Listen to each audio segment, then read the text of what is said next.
서민들을 두텁게 어떻게 보호해야 되는데, 근데 서민들을 두텁게 보호하려면 돈이 있어야 되는데 돈이 없어. 왜냐하면 깎아줬으니까. 예, 조세 지출을 해버렸거든요. 그러니까 뭐 할 게 없죠. 법인세, 소득세, 부가세 중에서 지금 다 깎아주고 있는데 부가세도 지난번에 총선 때 뭐 5% 정도 깎자. 인플레이션 때문에 서민들이 고통받으니까 그래서 일부 품목 하자 그래가지고 난리가 났었잖아요. 그게 말이 되냐. 어떤 품목을 어떻게 선정할 거냐. 근데 그런 것들이 지금 인플레이션을 오히려 뭐랄까요, 부추기는 각종 정책을 취하면서 인플레이션도 못 막고 부채는 계속 늘리고, 그리고 한쪽에서는 또 계속 돈만 깎아주면서 세금만 깎아주면서 세금 깎아준 걸로 뚝뚝뚝 떨어져서 너희들이 그걸 이렇게 고개 쳐들고 이걸 뭔가 뚝뚝 떨어지는 빗물을 먹으면 언젠가는 너희들도 목의 갈증이 해소될 거야. 이 말을 지금 하고 있는 거예요. 대통령이. 이게 어쩌란 말인지 모르겠어요. 탄핵이 답인가? 제가 주장하는 거 아니고요. 일각에서 두 번 얘기하셨는데요. 일각에서 그런 얘기가 나온다. 큰일이다. 나 진짜 어떻게 하면 좋아 이거. 그리고 인간적으로 60이 넘으신 분이기 때문에 어른으로서의 성숙도도 보여야 되거든요. 그렇죠. 대통령이라는 직책이나 직위, 그게 주는 중압감이나 이런 무게가 굉장히 크기 때문에 본인이 어른으로서, 나라의 대표로서 보이는 인간적 성숙도도 국민들에게 보여줘야 돼. 어른으로서의 성숙도. 근데 어른으로서의 성숙도가 안 보여요. 그게 사실은 좀 본인이 싫더라도 대화해 봅시다. 그러면 이거는 내가 뭐 잘못 생각했을 수도 있으니까 당신들 의견을 제대로 한번 말해 보세요. 뭐 이게 어른 아니에요? 그럴 생각이 없을 뿐만 아니라 네. 이제 뭐 본인의 참모들과도 그런 토론을 할 의지도 좀 없어 보이고. 그렇죠. 네. 뭐 그런 것 같습니다.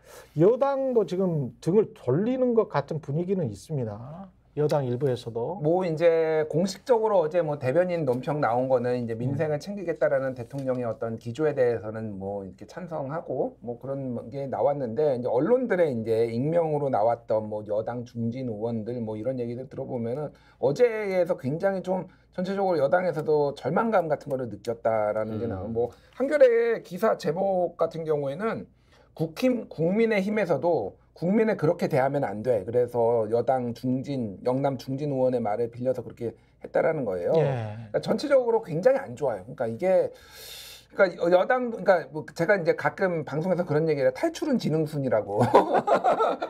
그렇죠. 탈출은 지능순이야. 이제 제가 뭐 조중동에도 굉장히 뭐 좋아하는 기자들도 많고 그러는데, 이제 조중동 중에 누가 먼저 탈출할 것이냐. 제가 보기엔 동아가 먼저 탈출할 것 같고요. 동아는 이미 탈출한 거 같아요. 아니에요, 지금? 반쯤 나와 있어. 반쯤 나와 있어. 김준덕 칼럼 뭐 이런 거 보면은, 야, 그 동아는 지금 탈출할 준비를 하고 있구나. 그리고 뭐 중앙, 조선순으로 탈출할 것 같은데, 지금 레임덕이 온 것 같아요. 저는 이거를 레임덕이라는 정의를 어떻게 내느냐에 좀 다르지만은, 쉽게 얘기하면 대통령의 말을 안 듣거나 대통령이 주장하는 바에 반대가 너무 많아지는 게 이제 레임덕이라고 저는 보거든요. 그러면은 언론은 이미 이제 대통령의 각을 세우고 있고 그 지면에서 짜증이 느껴집니다. 저는 그렇죠. 그 보수 언론의 그 논조에서 글을 읽어보면 그 행간에는 우리가 이렇게 충심으로 정답을 얘기해 주는데 너 왜 안 들어?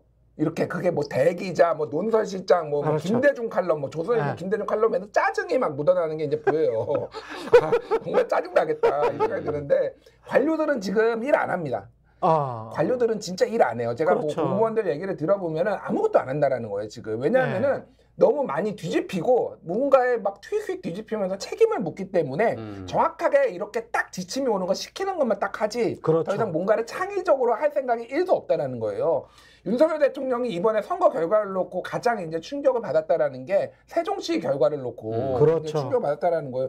세종시가 가장 이제 공무원들 많이 사는 데인데 여기에 압도적으로 이제 야당이 나온 거예요. 제가 말했잖아요. 탈출은 지능순이라고. 똑똑하신 공무원들 굉장히 똑똑하신 분들이에요. 심지어 투표율이 제일 높았어요, 전국에서. 투표율이 제일 높았어요, 그러니까. 그리고 이거 평균 나이도 가장 젊은 그 자치구 중에 하나야. 세종이. 그래서 윤석열 대통령이 화가 나셔가지고 이제 법률수석 비서관을 쓰시는 순서를 하고 네. 그리고 이제 이거는 이제 전에 들은 건데 굉장히 왜 공무원들의 기강을 제대로 못 잡아가지고 지금 나라가 이 지경이 됐느냐 공무원들 기강을 잡아라 이렇게 지금 전달이 된 것으로 알려져 있어요. 고발하지 마. 전에 들은 얘기야 제발. 고발 좀 하지 말라고. 아니, 근데 그렇게 네. 추정이 되는 게 그 어제 굳이 뭐 기자회견이 아니라 국무회의에서 그런 발언을 한 것, 그러니까 우리 모두 반성해야 된다. 네. 뭐 우리가 또 국민들에게 다가가야 한다라는 식으로 국무회의에서 발언을 한 게 결국은 저는 그 대국민 메시지가 아니라 대공무원 메시지가 그렇죠. 아닌가. 예. 네. 예, 그렇게 좀 해석을 할 수 있을 것 같아요. 그런데 이렇게 그 복지부동을 해버리면 그러면 나라가 이게 돌아가지는 않죠. 정확하게 방향과 비전을 제시를 하고 조직원들에게 공무원들이 조직원들이잖아요. 그러면 회사의 CEO도 조직원들에게 자신의 가치와 철학, 방향, 비전을 제시한 다음에 함께 합시다라고 설득을 해야지. 설득을 하면 조직원들이 거기에 동화돼서 으쌰으쌰라는 분위기가 조성이 돼야 그래 우리나라 한번 잘 살 수 있겠구나 우리가 열심히 하면 그런 마음이 이렇게 우러나서 창의적으로 지금 말씀하신 대로 뭔가 일을 해보려고 해야 되는데 저 위에서 뭔가가 말이 떨어지기 전까지는 아무런 일도 안 한다면 대통령이 100만 공무원 조직을 일일이 어떻게 공직기강을 다스릴 수 있을까요? 불가능합니다. 뭐 그냥 공무원뿐만 예. 아니라 지금 대통령이 그러니까 계속해서 이제 취임 이후에 계속 그런 정국이었잖아요. 그러니까 뭐 야당 대표라든지 뭐 이렇게 비판하는 세력들에 대해서 좀 사정 정국을 이제 적극적으로 활용을 했는데 그런데 이제 지금 그냥 공무원뿐만 아니라 지금 검찰에서도 약간의 좀 이렇게 뭐라고 할까요? 좀 신호가 좀 나가고 있다라는 그렇죠. 얘기들이 있어요. 그러니까 네. 선거 전에 중앙일보에서 이런 기사가 나왔는데 지금 이제 중앙지검장이 이제 굉장히 좀 그렇죠. 수뇌부와 좀 충돌을 일으켰다. 네. 그러니까 그 핵심적인 원인이 이제 김건희 여사 수사 관련된 건이었다. 좀 이렇게 그 중앙지검에서 그 동안에 뭐 했었던 이제 여러 가지 좀 그 정치와 관련된 수사들을 이 총선 기간에 좀 올스톱했다라는 얘기도 있었거든요. 예. 그러니까 대통령의 그런 스타일을 이제 공무원뿐 아니라 이 대통령의 일종의 친정이라는 이제 검찰에서도 조금 이제 받아들이지 못하는 수순으로, 그러니까 아까 좀 말씀하셨던 좀 그 일종의 레임덕의 수순으로 굉장히 좀 빠르게 다가가고 있는 거 아닌가. 네. 그리고 뭐 최상병 사건 같은 경우는 당장의 보수 정치인들 지금 당선된 정치인들도 그거 해야 되는 거 아니야 이런 이야기가 나오고 있으니까요. 그러니까 네. 보수의 가치와 어긋나는 거죠. 그렇죠. 안보는 보수다 맨날 이렇게 얘기를 그렇죠. 했는데 이 사건에 대해서 책임질 사람을 대통령이 직접 개입을 해가지고 면하게 했다. 이건 뭐 그렇죠. 불법이고요. 일단 불법이고 다른 것 떠나서 보수 정치인들도 이거는 굉장히 좀 화나하더라고요. 그럼요. 왜 이렇게까지 해야 되지? 임성근이 뭐라고? 그렇습니다. 그러니까 임성근 진짜 뭐지? 나는 약간 투스타일 뿐이야. 그러니까 네. 아니 뭐 대단한 사람이라고. 나는 김건희는 이해라도 가.